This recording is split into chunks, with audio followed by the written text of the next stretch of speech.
الحمد لله نحمده ونستعينه ونستغفره ونعوذ بالله من شرور أنفسنا وسيئات أعمالنا من يهده الله فلا مضل له ومن يضلل فلا هادي له أشهد أن لا إله إلا الله وحده لا شريك له وأشهد أن محمدا عبده ورسوله يا أيها الذين آمنوا اتقوا الله حق تقاته ولا تموتن إلا وأنتم مسلمون يا أيها الناس اتقوا ربكم الذي خلقكم من نفس واحدة وخلق منها زوجها وبث منهما رجالا كثيرا ونساء واتقوا الله الذي تساءلون به والأرحام إن الله كان عليكم رقيبا يا أيها الذين آمنوا اتقوا الله وقولوا قولا سديدا يصلح لكم أعمالكم ويغفر لكم ذنوبكم ومن يطع الله ورسوله فقد فاز فوزا عظيما أما بعد فإن أصدق الحديث كتاب الله وخير الهدي هدي محمد صلى الله عليه وعلى آله وسلم وشر الأمور محدثاتها فإن كل محدثة بدعة وكل بدعة ضلالة وكل ضلالة في النار. Hadirin dan hadirat kaum muslimin dan kaum muslimat rahimani wa rahimakumullah. Alhamdulillah pada pagi hari ini Allah Subhanahu wa taala kembali memberikan kepada kita semua karunia dan nikmat-Nya dengan keberadaan kita di masjid yang mulia ini, berkumpul di masjid yang baik ini dalam rangka mendekatkan diri kepadanya, beribadah kepada Allah Subhanahu wa taala dengan menuntut ilmu agama, dengan menuntut ilmu syariat. Semoga Allah Subhanahu wa taala menjadikan pertemuan kita ini dan pengajian kita ini sebagai pengajian yang membawa kebaikan, kemanfaatan dan keberkahan untuk kita semua di dunia dan di akhirat. Dan semoga Allah Subhanahu wa taala menggolongkan kita semua sebagai hamba-hambanya yang selalu diberi petunjuk pada jalan yang lurus, diterangi menuju perkara yang dicintai dan diridhai oleh Allah Subhanahu wa taala, serta diberi cahaya terhadap segala pintu ketaatan yang mendekatkan kepadanya. Sebagaimana saya bermohon kepada Allah Subhanahu wa taala, semoga kita semua termasuk orang-orang yang dimuliakan dengan pengampunan Allah Subhanahu wa taala dan pengguguran dosa terhadap amalan-amalan salih yang dilakukan kepadanya. Innahu waliyyu dzalika wal qadiru alaihi wa huwa jawadul karim. Pada pagi hari ini, sebagaimana biasanya pada setiap daurah, ada beberapa materi yang kita akan kaji. Insyaallah taala di pagi hari ini kita akan memulai dengan kajian kitab Asy-Syari'ah karya Imam Al-Ajurri rahimahullahu taala. Salah satu buku yang ditulis oleh para ulama kita menjelaskan tentang pokok-pokok akidah Islam, akidah yang dipegang oleh para ulama Islam dari masa dahulu hingga masa Imam Al-Ajurri rahimahullahu taala. Imam Al-Ajurri ini dari ulama abad ketiga dan keempat, ya rahimahullahu taala. Nah, selalu kita ingatkan bahwa buku ini mengandung keistimewaan dari sisi dia adalah buku akidah yang ditulis oleh para ulama dahulu yang menggambarkan bagaimana berakidah Islam di kalangan umat Islam, di kalangan umat Islam yang terdahulu. Iya. Sebab itulah pokok kebaikan untuk umat ini. Sebagaimana yang dikatakan oleh Imam Malik rahimahullah taala, la yasluhu akhiru hadhihi ummah illa bima aslaha bihi awwaluha. Tidak akan menjadi baik akhir dari umat ini kecuali dengan hal-hal yang menyebabkan generasi pertama di umat ini menjadi baik. Karena itu kita bercermin, kemudian berpijak serta menapaki jalan ulama terdahulu, generasi awal dari umat Islam ini, itu adalah langkah bagi seorang mukmin dan mukminah yang menghendaki petunjuk. Berbeda dengan banyak buku-buku akidah yang ditulis belakangan ini, dari akidah-akidah yang berasal dari pemahaman maupun pemikiran sebagian orang, ya, akan terlihat perbedaan-perbedaan yang sangat menyolok, hal-hal yang membedakan bagaimana indahnya berakidah dengan akidah Rasulullah SAW yang dianut oleh generasi awal di tengah umat ini, dan juga kita akan mengetahui betapa sengsaranya orang-orang yang berakidah dengan akidah orang-orang belakangan yang menyelisihi akidah Rasulullah SAW.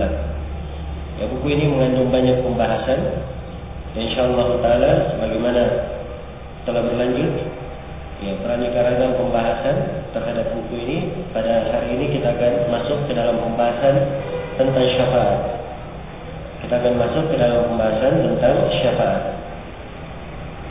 Iya. Berkata Imam Al-Ajuri rahimahullah taala, babu wujubil imani fi syafaat. Bab kewajiban beriman terhadap syafaat. Iya. Ini salah satu pembahasan pokok dari usul akidah ahli sunnah wal jamaah. Dasar pokok akidah ahli sunnah wal jamaah, keimanan kepada syafaat. Dan keimanan kepada syafaat ini dia masuk dalam beberapa rangkaian keimanan. Dia masuk dalam rangkaian keimanan kepada Allah, masuk juga dalam rangkaian keimanan kepada para rasul, para malaikat, dan juga masuk, ya, dalam rangkaian keimanan kepada hari akhirat. Beberapa sudut pembahasan di dalam syafaat terangkai di dalam pembahasan tersebut. Iya. Di sini beliau tegaskan tentang kewajiban beriman kepada syafaat, bahwa syafaat itu adalah benar adanya, ya, dan syafaat itu adalah hal yang benar penjelasannya di dalam agama kita. Hanya saja di dalam uraiannya dan di dalam rincian bagaimana syafaat tersebut, ini yang akan diterangkan oleh Al-Imam Al-Ajuri rahimahullah ta'ala di dalam beberapa bab pembahasan di buku ini. Iya. Baik, sebelum saya melanjutkan lebih jauh, saya ingin mendefinisikan tentang syafaat itu apa, dan apa makna dari syafaat. Syafaat secara bahasa itu dari kata asyafa. Dan asyafa adalah lawan dari al-witr. Syafaat secara bahasa adalah bermakna genap. Dan genap itu lawan dari ganjil. Iya. Dan dia digunakan untuk makna membantu, menolong, dan menguatkan. Ya. Karena seorang yang benar atau seorang yang sendiri, ketika dia dibantu oleh orang lain, maka seakan-akan dia berdua. Maka dia disebut berdua, tidak sendiri lagi, ada yang membantunya. Ya. Dan makna dari sisi bahasa ini tentunya ada keterkaitan dari makna secara istilah. Dan para ulama rahimahumullah taala mendefinisikan syafaat secara istilah dengan berbagai definisi. Di antara definisi yang paling indah tentang syafaat adalah apa yang disebut oleh Syekh Ibnu Utsaimin rahimahullah taala, bahwa syafaat adalah tawassutu bil ghairi bi jalbi manfaatin atau daf'i madarratin. Bahwa syafaat adalah menjadi perantara untuk orang lain di dalam mendatangkan manfaat atau di dalam menolak bahaya. Ya. Syafaat adalah menjadi perantara bagi orang lain di dalam mendatangkan manfaat atau menolak apa? Bahaya atau kejelekan. Iya. Atau kejelekan. Baik seorang hamba perlu pertolongan pada hari kiamat, perlu syafaat pada hari kiamat.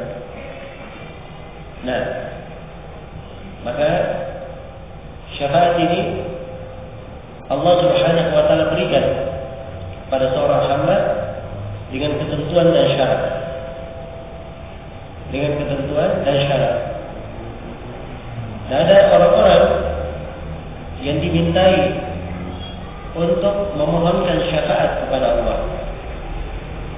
Ada orang-orang yang dimintai untuk memohonkan syafaat kepada Allah Subhanahu wa taala. Iya. Maka inilah yang disebut dengan permohonan syafaat. Iya. Jadi dari sini harus dipahami bahwa di pembahasan syafaat ada 3 sudut yang perlu diketahui, harus dimengerti. Sudut yang pertama adalah pemilik syafaat, yaitu Allah Subhanahu wa taala. Dialah yang memiliki syafaat tersebut. Iya. Dan dialah yang memberi syafaat itu, pemilik dan pemberi syafaat. Dan sudut yang kedua adalah pemohon syafaat. Inilah yang menjadi perantara antara Allah Subhanahu wa taala dengan makhluk di dalam memohonkan syafaat kepada Allah Subhanahu wa taala. Kemudian yang ketiga adalah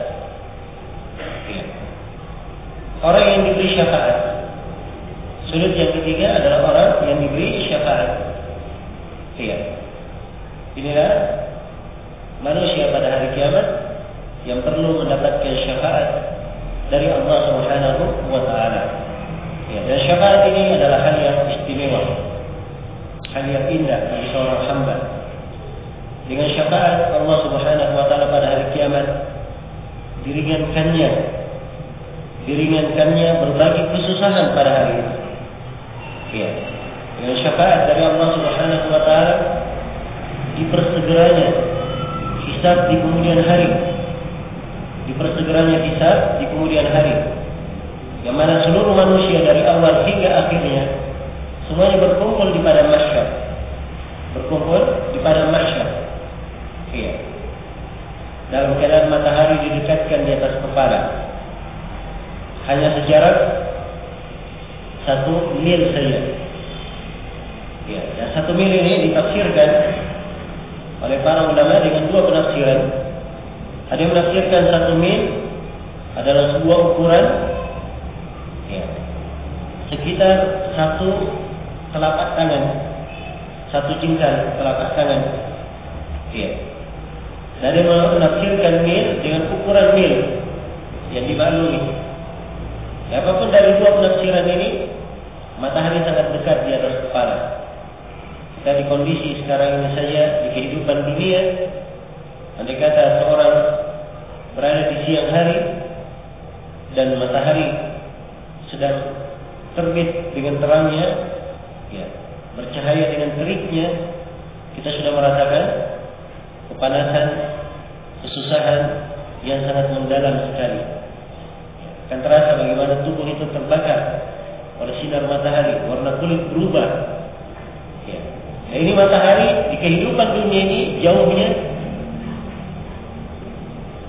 bisa kita lihat betapa jauhnya dia dari apa?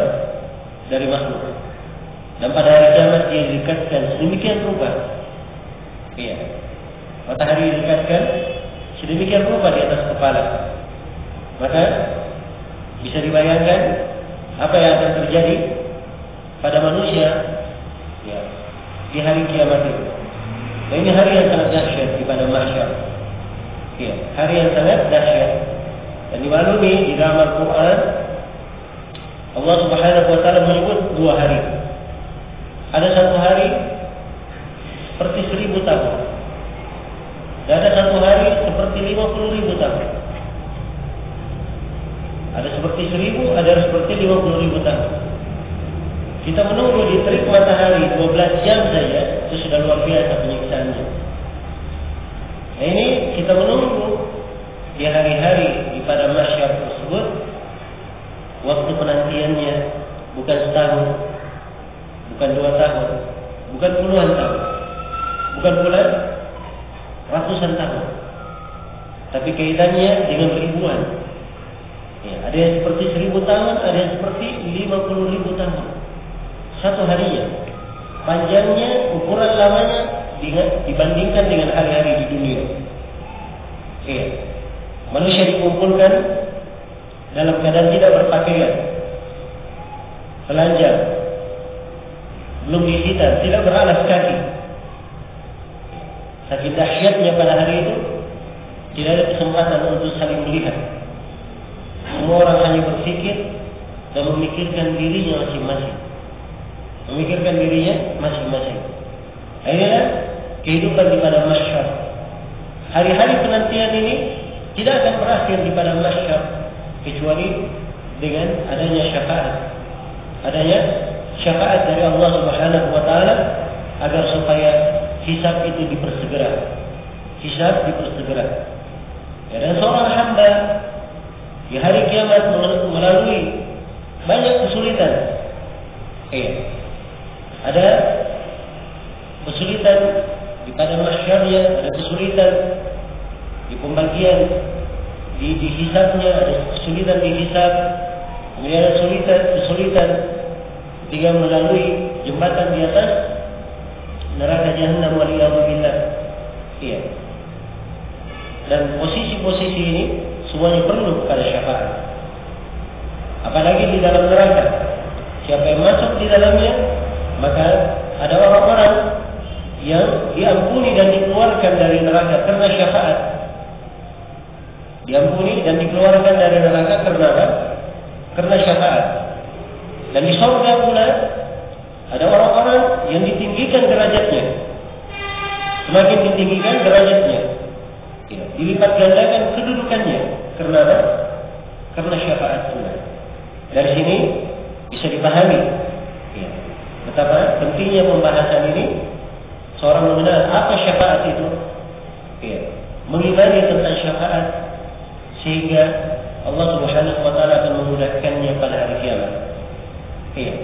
Kalau dia tidak mengimani tentang syafaat, bagaimana mungkin dia akan mendapatkan syafaat kelak di kemudian hari?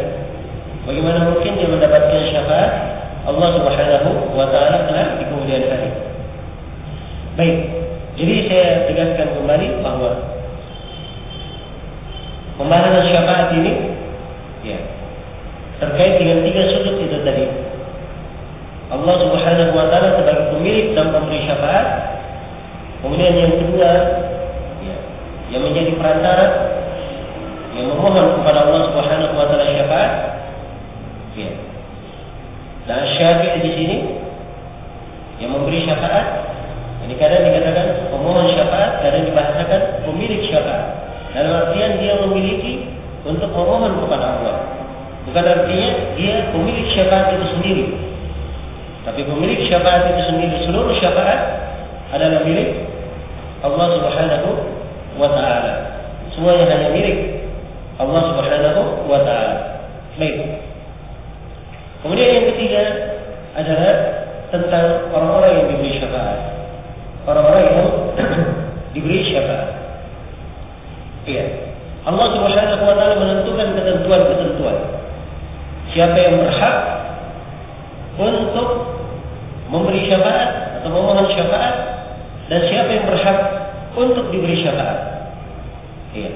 Ini semuanya ada ketentuan-ketentuannya di sisi Allah Subhanahu wa taala. Dan insyaallah taala ini akan kita bahas dan kita akan uraikan bersama hadis-hadis yang akan diterangkan oleh Imam Al-Ajurri rahimahullahu taala. Iya.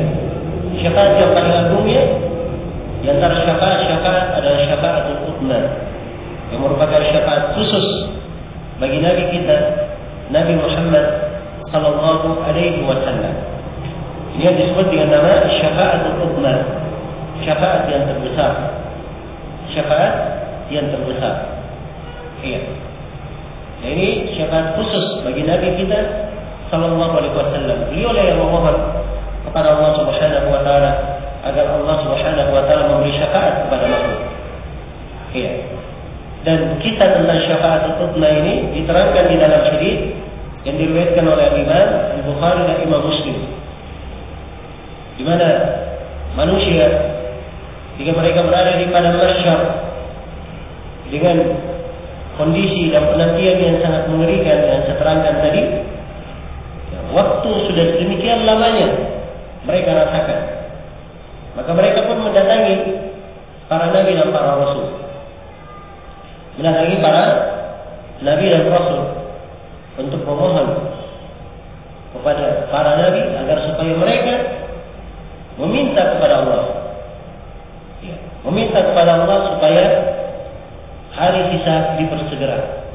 Pada mahsyar belum ada hisab, baru dikumpulkan seluruh makhluk dari awal sampai akhirnya, jin dan manusia semuanya dikumpulkan. Di pada mahsyar. Penantian yang sedemikian lama menyebabkan mereka bermohon kepada Allah Subhanahu wa taala melalui perantara para nabi. Maka manusia pun mendatangi Nabi Adam alaihi salam. Mendatangi Nabi Adam alaihi salam. Kemudian mereka berkata, wahai Adam, engkau adalah ayah manusia. Engkau adalah ayah dari manusia. Dan engkau telah melihat keadaan yang menimpa kita. Maka mohonlah kepada Allah agar supaya hisab dipersegera. Maka Nabi Adam alaihi salam berkata bahwa Allah Subhanahu wa taala pada hari ini murka dengan kemurkaan yang sangat besar. Tidak pernah Allah murka seperti itu sebelumnya, dan juga Allah tidak akan murka seperti itu setelahnya. Dan Nabi Adam alaihi salam berkata, saya dulu pernah berbuat dosa. Dan dimaklumi apa kesalahan yang beliau lakukan dari memakan buah yang beliau dilarang, tapi beliau memakannya. Dosa ini telah diterangkan di dalam Al-Quran bahwa Nabi Adam telah diampuni. Bersama dengan itu, beliau masih mengingat dosanya dan mengkhawatirkannya. Masih mengkhawatirkannya. Maka ini menunjukkan bagaimana dahsyatnya hari tersebut. Ini satu dosa yang dilakukan oleh Nabi Adam, masih beliau ingat. Bagaimana pula dengan kita yang berbuat dosa-dosa yang sangat banyak, pelanggaran-pelanggaran yang sangat besar. Tidak ada waktu siang, waktu malam, seakan-akan tidak ada waktu yang berlalu kecuali kita jatuh di dalam kekeliruan dan kesalahan. Makanya harusnya kita lebih banyak lagi berpikir tentang keadaan dan kengerian pada hari tersebut. Maka Nabi Adam alaihi salam menyebutkan dosanya. Kemudian beliau berkata, saya tidaklah berhak untuk hal tersebut. Tapi datanglah kalian kepada Nabi Nuh. Maka manusia pun datang kepada Nabi Nuh. Nabi Nuh juga mengucapkan hal yang sama dengan yang diterangkan oleh Nabi Adam. Hanya saja Nabi Nuh tidak menyebutkan apa yang dia lakukan. Dan sebelumnya Nabi Adam alaihi salam berkata, nafsi, nafsi, diriku, diriku. Aku hanya memikirkan diriku. Perhatikan ya, Nabi saja seperti ini keadaannya. Dia hanya memikirkan apa? Dirinya. Tidak ada lagi sanak keluarga yang dia pikirkan. Tidak ada lagi istri-istri yang dia pikirkan, anak-anak yang dia pikirkan. Semuanya hanya memikirkan apa? dirinya masing-masing. Nafsi, nafsi, diriku, diriku. Ya. Seluruh makhluk seperti itu. Bahkan Nabi Muhammad SAW ketika ayat turun kepada beliau, wa anzir ashiratakal aqrabin. Wahai Nabi Muhammad, berilah peringatan kepada karib kerabatmu yang terdekat. Maka Nabi Muhammad SAW berdiri, beliau memanggil kaumnya. Ya. Kemudian beliau memanggil orang-orang Quraisy. Beliau memanggil orang-orang Quraisy. Iya. Dan Rasulullah SAW bersabda, tebuslah diri kalian. Fa inni la ughni ankum min Allah syai'an. Sesungguhnya aku tidak mampu mencukupi kalian sama sekali. Kemudian beliau memanggil pamannya Al-Abbas bin Abdul Muttalib. Ya. Untuk menebus dirinya sendiri. Dan Nabi tegaskan bahwa aku tidak akan mampu memberi manfaat apapun untukmu dari membela engkau dari sisi Allah sama sekali. Iya. Demikian beliau memanggil bibinya Sofia, bibi Rasulullah SAW, dan beliau panggil putrinya Fatimah radhiyallahu taala anha. Dan beliau tegaskan, wahai Fatimah, mintalah dari harta apa yang kau kehendaki. Sesungguhnya, fa inni la ughni anki min Allah syai'an. Sesungguhnya aku tidak mampu memberi kecukupan terhadapmu sedikit pun dari Allah Subhanahu wa taala. Iya. Maka ini keadaan para nabi dan para rasul dan keadaan sayyidul anbiya'i wal mursalin, nabi kita Nabi Muhammad sallallahu alaihi wasallam. Iya. Maka manusia akan datang sendiri pada hari kiamat. Akan datang sendirian pada hari kiamat. Mempertanggungjawabkannya amalannya masing-masing. Ya, walaqad ji'tumuna furada kama khalaqnakum awwala marrah. Sungguh kalian telah datang kepada kami sendiri-sendiri, sebagaimana kalian telah datang juga dalam keadaan sendiri. Dia lahir sendirian. Ya, maka dia juga akan kembali pada Allah Subhanahu wa taala sendiri. Ya, semuanya akan kembali kepada Allah Subhanahu wa taala sendiri. Allah Subhanahu wa taala berfirman, "In kullu man fis samawati wal ardi illa atir rahmani wahda." Illa atir rahmani apa? Ya, laqad ahsahum wa addahum adda wa kulluhum atihi yawm al-qiyamati farda. Nah, sungguh Allah telah menghitung mereka dengan sedetail-detailnya. Siapa yang di langit dan di bumi, mereka akan datang menghadap kepada Allah Subhanahu wa taala sebagai abda, ila atir rahmani abda, sebagai seorang hamba. Sungguh Allah telah menghitung mereka dengan sedetail-detailnya dan menjumlah mereka dengan jumlahan yang paling tepatnya.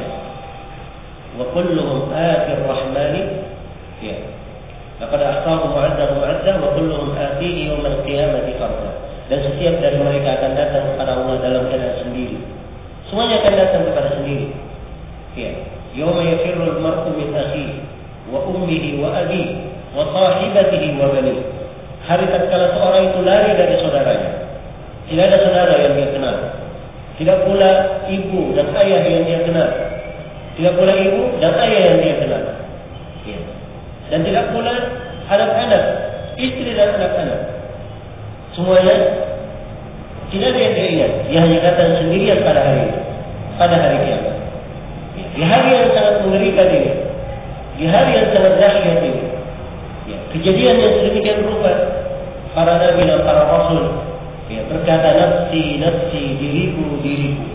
Bisa dibayangkan betapa dahsyatnya hari tersebut, di mana setiap orang hanya mampu membebaskan dirinya masing-masing. Dan pembebasan terhadap diri ini kesempatannya cuma satu. Kesempatannya hanya di dunia saja. Ini adalah kesempatan hari kita beramal, hari pembebasan. Dan pada hari kiamat adalah hari hisab. Tidak ada lagi amalan di sana. Tidak lagi perhitungan. Yang ada cuma hisab di sisi Allah Subhanahu wa taala. Karena itu harus diketahui oleh seorang muslim dan muslimah Apa hakikat dari kehidupan ini? Apa arti dari hidup yang cuma sekali ini? Ya. Dan harus dipahami bahwa ada pertanggungjawaban yang akan kita pertanggungjawabkan di belakang kehidupan. Tidak ada hari-hari di dalam kehidupan yang berlalu begitu saja. Tidak ada masa di dalam kehidupan tanpa ada hisab. Semuanya akan ditanyakan oleh Allah Subhanahu wa taala kelak di kemudian hari. Wa yawma yunadihim fa yaqulu madza ajabtumul mursalin. Dan tatkala Allah berteriak memanggil mereka pada hari kiamat, bagaimana kalian menjawab seruan para rasul? Baiklah, seruan para rasul itulah agama yang mereka bawa seluruhnya. Kita akan ditanya tentang hal tersebut. Bagaimana kita menjawab seruan para rasul? Dan Rasulullah SAW bersabda, "La tazulu qadama 'abdin yawm al-qiyamah hatta yus'al an arba'." Tidak akan bergerak kaki kedua hamba pada hari kiamat sampai dia menjawab 4 pertanyaan. Pertanyaan yang pertama, ini fima amila bih, tentang ilmunya bagaimana dia beramal. Pertanyaan yang kedua, wa syababihi fima ablah, tentang usia mudanya, di mana dia usangkan. Dia segar di usia mudanya, kulitnya bagus. Masuk di usia tua, sudah keriput kulitnya, sudah usang. Di mana dia usangkan kulitnya tersebut? Dimintai pertanggungjawaban. Pertanyaan yang ketiga, an malihi, tentang hartanya. Min aina iktasabahu wa fima anfaqahu. 2 pertanyaan. Dari mana dia dapatkan?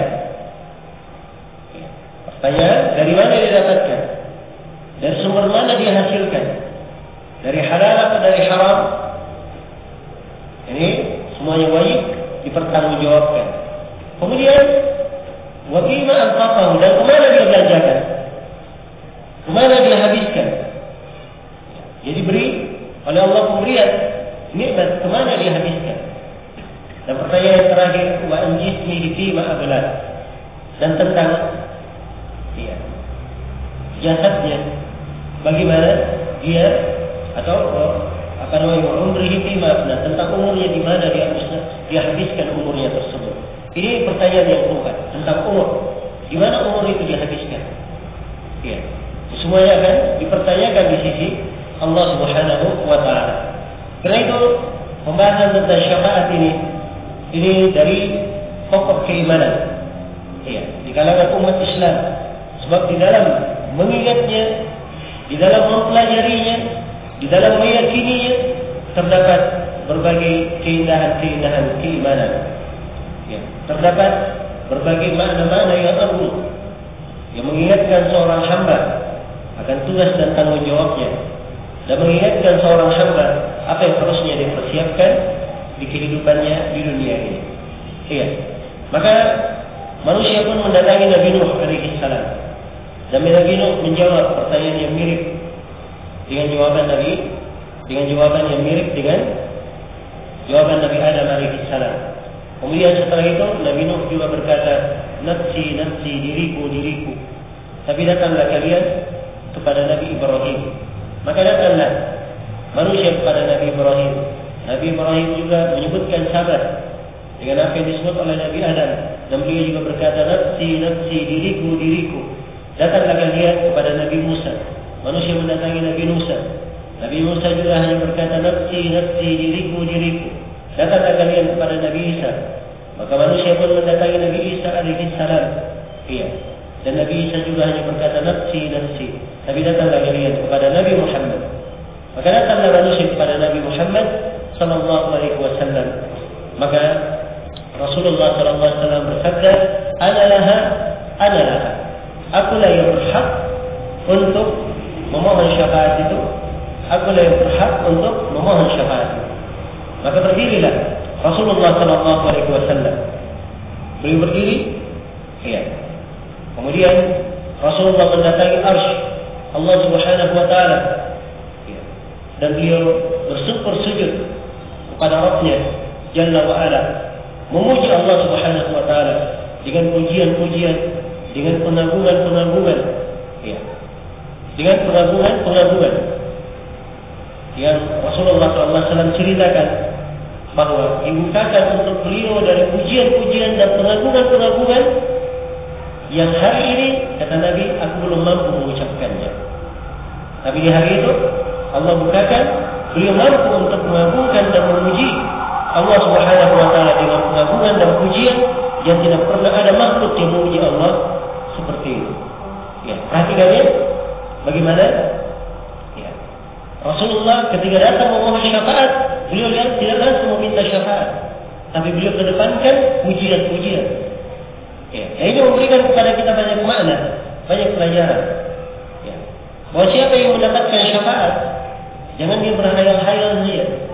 Oh, saya ingin dapat syafaat, tapi tidak ada dari amalan salih, tidak ada dari keimanan, tidak ada dari tauhid yang menyebabkan dia mendapatkan syafaat tersebut. Iya. Dia mendapatkan syafaat, tetapi dia sendiri banyak membuat amalan-amalan yang menyebabkan Allah Subhanahu wa taala murka kepadanya, tidak ridha kepadanya. Iya, tidak ridha kepadanya. Maka Nabi SAW memuji Allah Subhanahu wa taala, terus menyanjungnya hingga Allah Subhanahu wa taala berfirman, "Ya Muhammad, irfa' ra'sak wa qul yusma wa sal tu'ta washfa' tushaffa." Wahai Nabi Muhammad, angkatlah kepalamu, berucaplah engkau, ucapanmu akan didengar. Ya.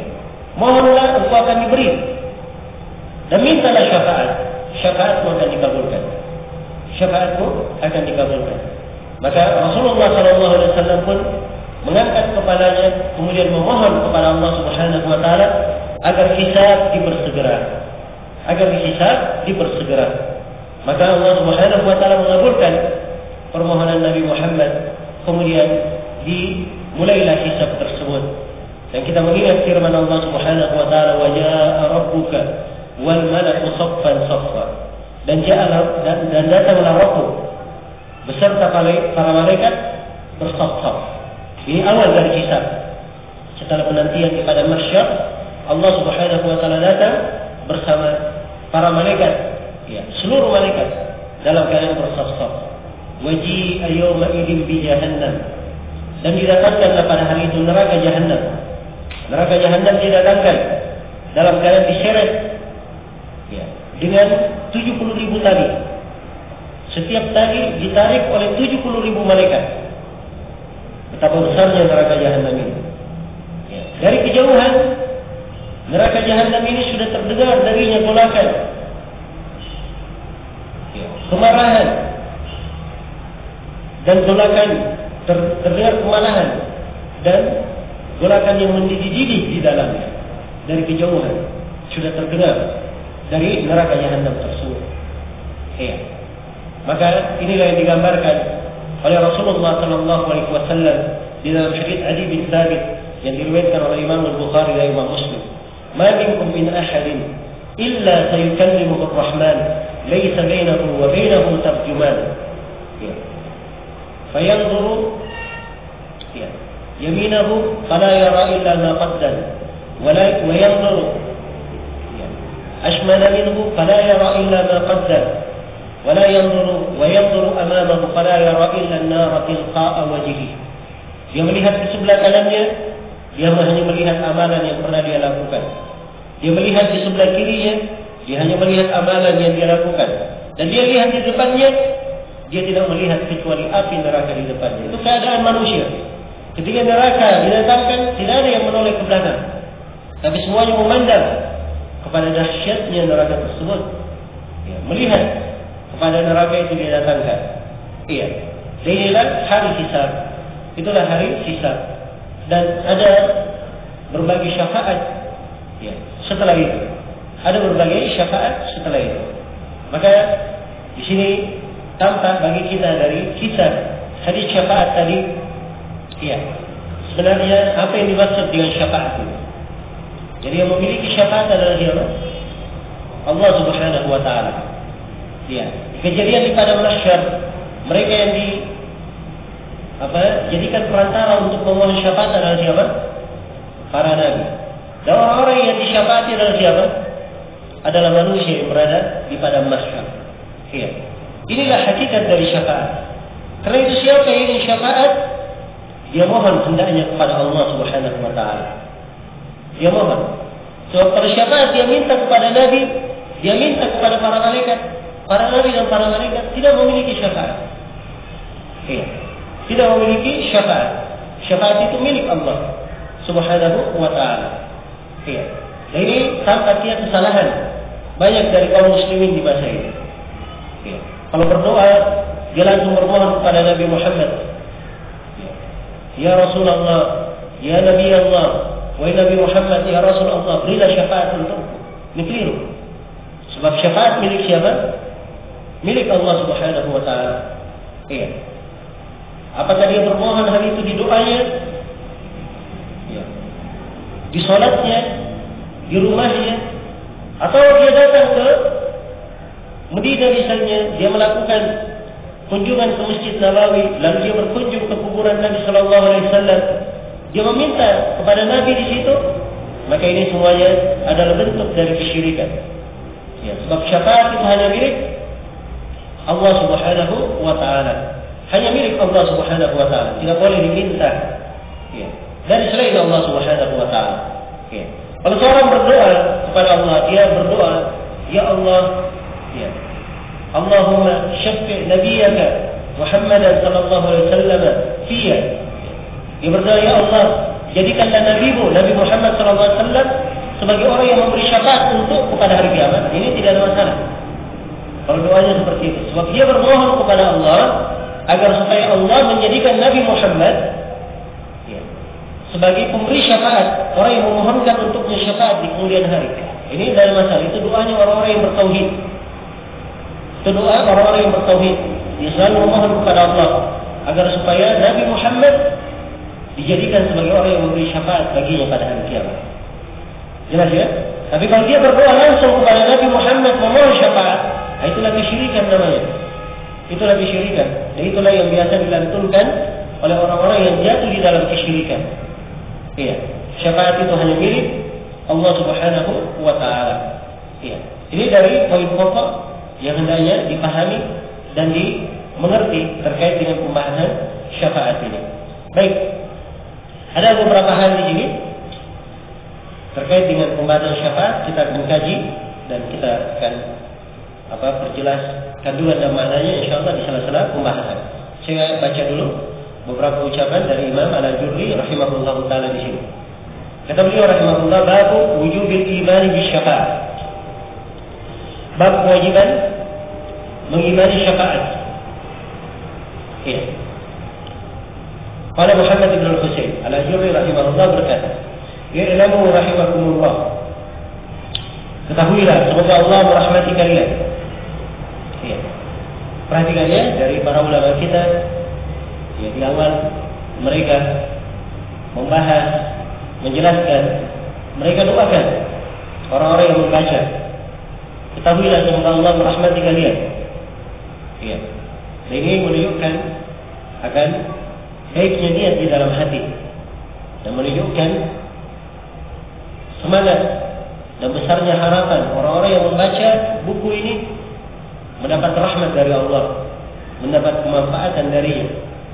Ya, harusnya demikian ya sifat seorang mukmin dan mukminat kepada kaum mukminin dan mukminat yang lainnya.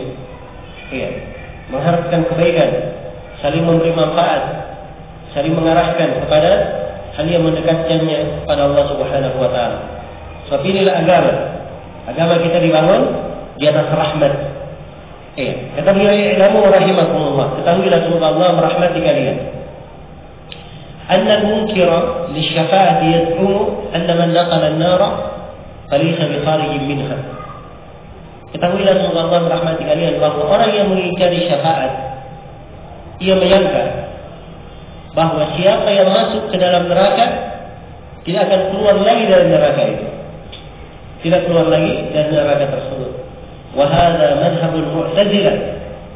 Dan ini adalah pendapat kaum Mu'tazilah.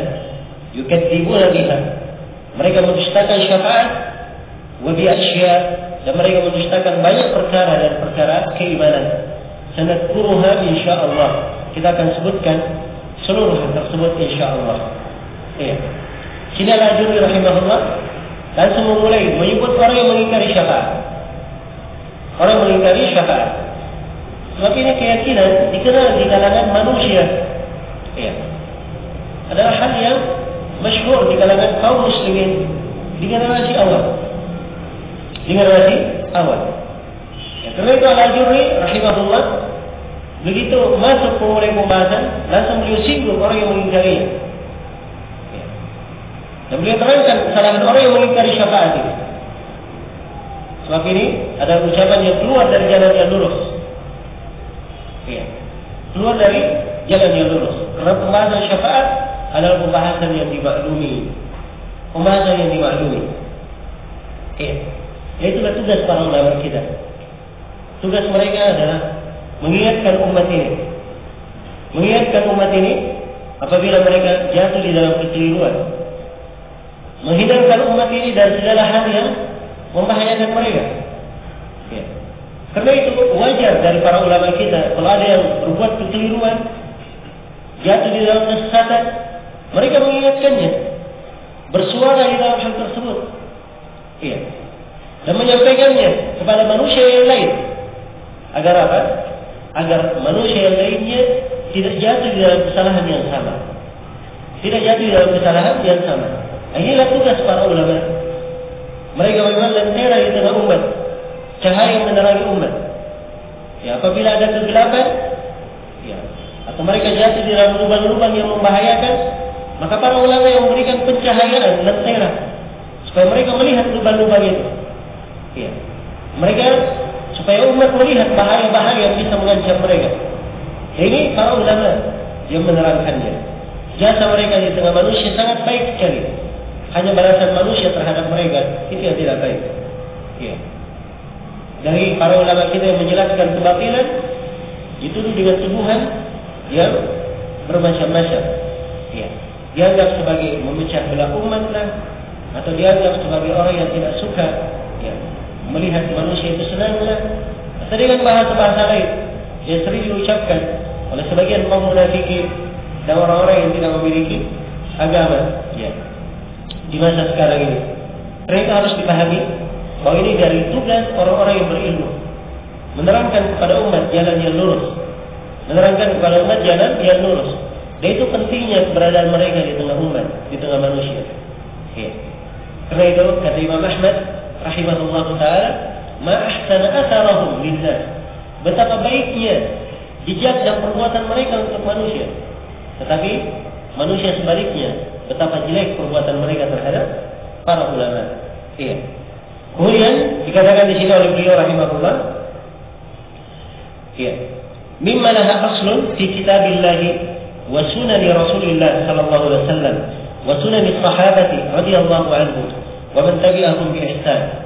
Dari kita akan sebutkan dari perkara-perkara, ya, tentang syafaat ini, hal-hal yang merupakan yang memiliki dasar pokok, memiliki sumber di dalam kitab Allah Azza wa Jalla, ya, dan memiliki sumber dari sunnah Rasulullah sallallahu alaihi wasallam wa sunnah sahabati radhiyallahu anhum, dan memiliki petunjuk, ya, sunnah di atas sunnah para sahabat, jalannya para sahabat, wa man tabi'ahum bi ihsan, dan siapa yang mengikuti para sahabat dengan baik, ya, wa qauli fuqaha'il muslimin, dan ini juga adalah ucapannya para ahli fikih dari kalangan kaum muslimin.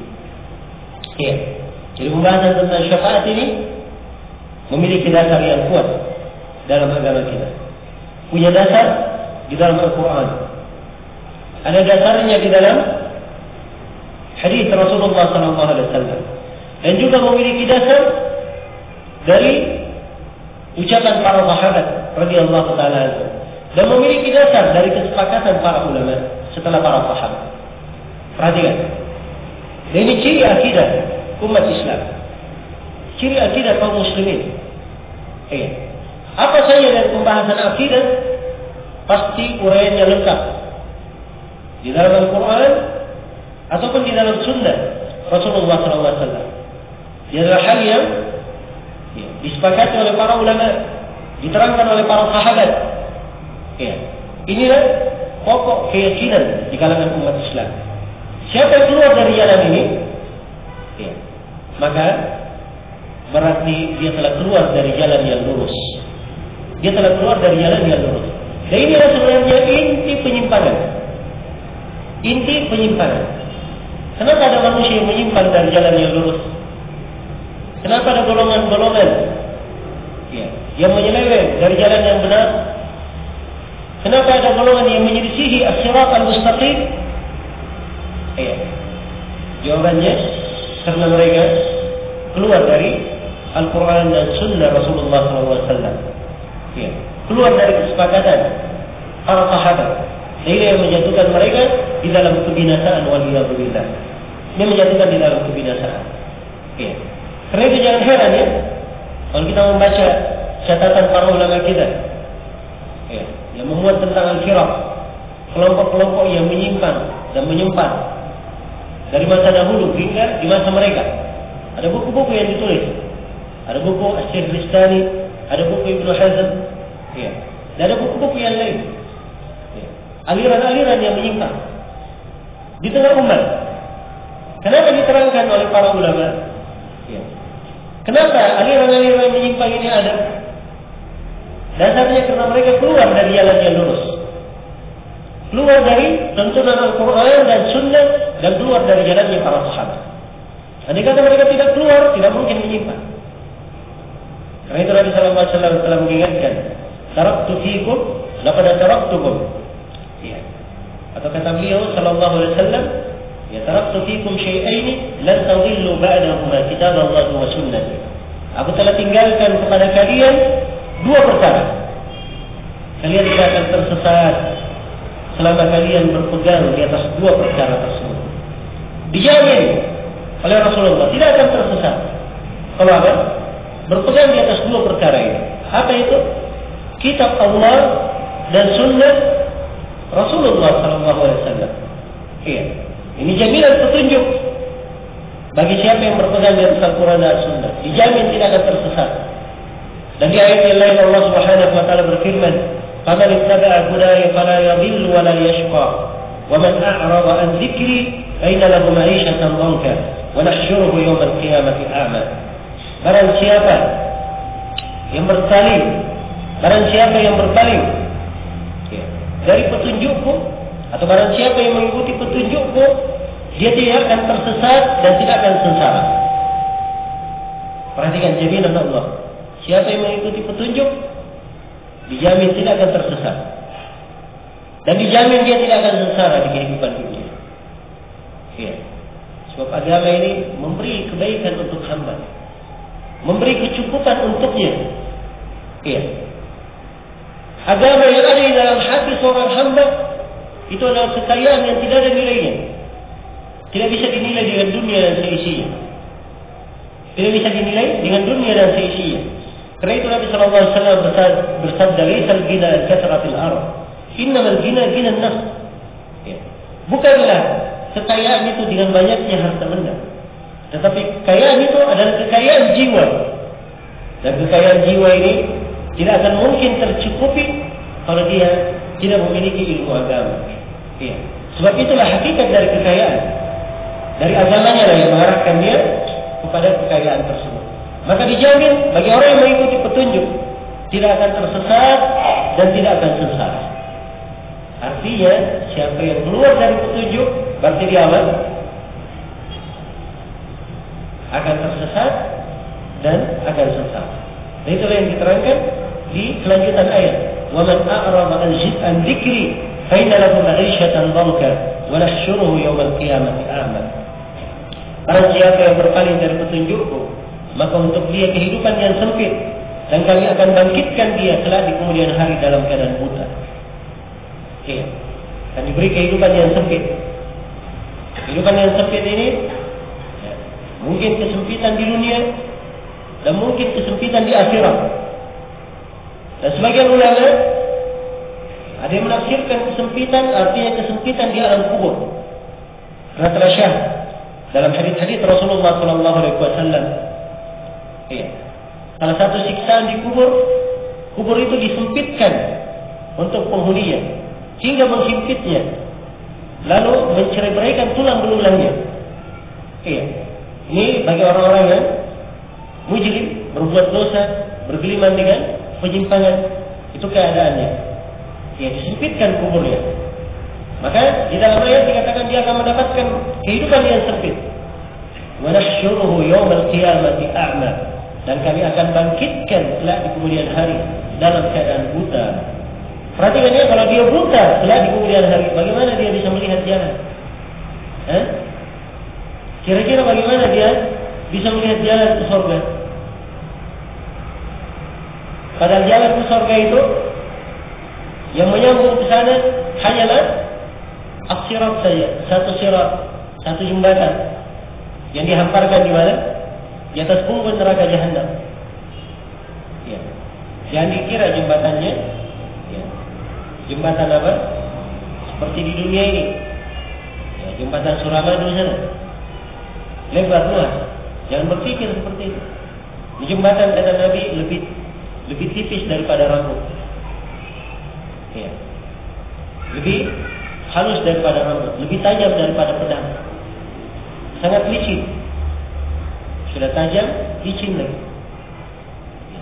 Di tengah jalan ada duri-duri besar yang menyambar-nyambar.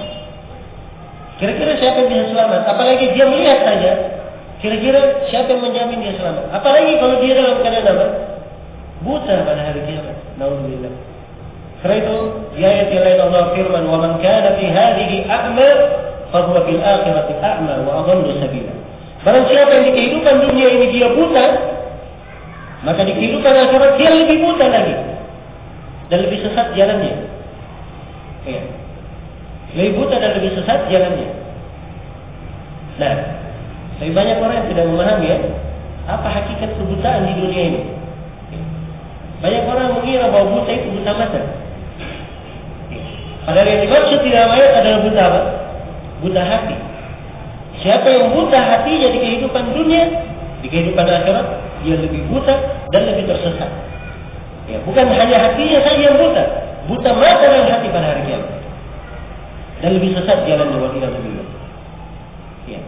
Dan di antara hal yang perlu kita ingat bahwa kebutaan itu adalah siapa yang berpaling dari ilmu agama, tidak mempelajari, tidak memiliki perhatian dari ilmu terhadap ilmu agama. Itu kebutaan. Dan itu sebenarnya hakikat dari kebutaan. Ya. Dan banyak orang-orang yang membutakan dirinya, namun dia tidak sadar. Ya. Di antara manusia ada yang sama sekali tidak pernah mempelajari ilmu agama.